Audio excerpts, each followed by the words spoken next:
Hello, mathematicians. Today we're going to be learning about percents, more specifically writing decimals greater than 1 as percents and fractions. To get us started, we're going to be using 10 by 10 grids because 10 by 10 grids have 100 squares, and that's perfect for percents because percents are out of 100. So sometimes when we have percents that are greater than 100, we're going to be using 2 or more 10 by 10 grids. To get us started, here we have 1 and 27 hundredths. And what that means is we're going to have one entire grid shaded, so 100 little squares, and then 27 out of the 100 for our second grid. So as a decimal, we have 1 and 27 hundredths. And then after we shade it in, we could see here that we have 127% because we have 127 little squares shaded in.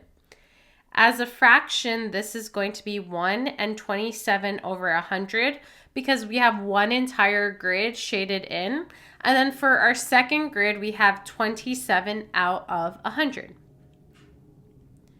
For our next example, we have 2 and 5 tenths.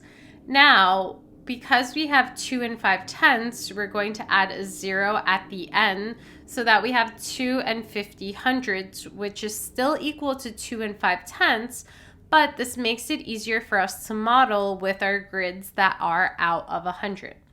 So 2 and 50 hundredths means that we're going to shade in 2 entire grids and then 50 squares of our last grid. So as a decimal, we have 2 and 50 hundredths, which we also know can be 2 and 5 tenths.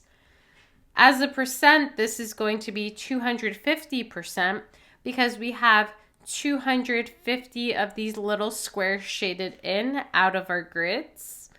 And then as a fraction, this is going to be 2 and 50 out of 100 because we have 2 entire grids shaded in.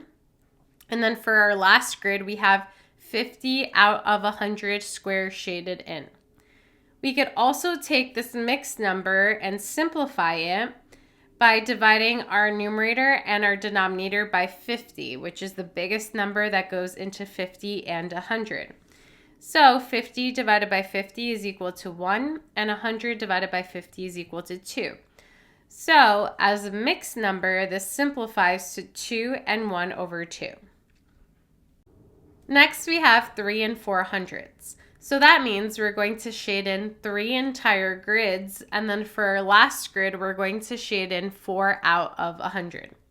So as a decimal, we have 3 and 4 hundredths.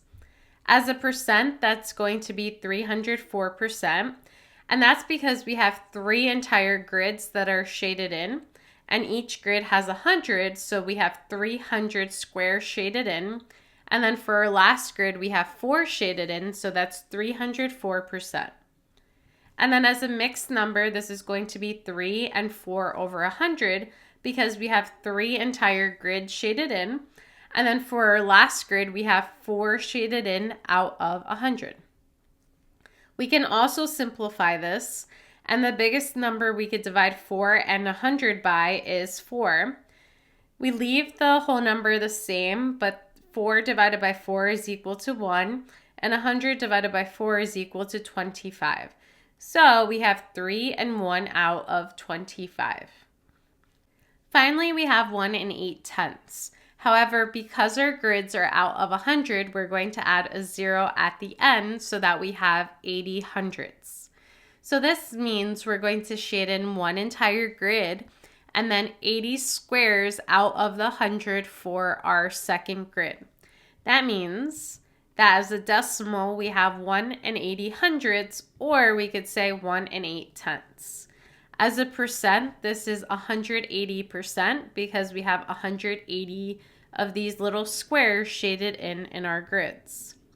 And then as a fraction, this is 1 and 80 hundredths because we have one entire grid shaded in, so one whole. And then for our second grid, we have 80 out of 100. We can simplify our mixed number by dividing our numerator and denominator by 20.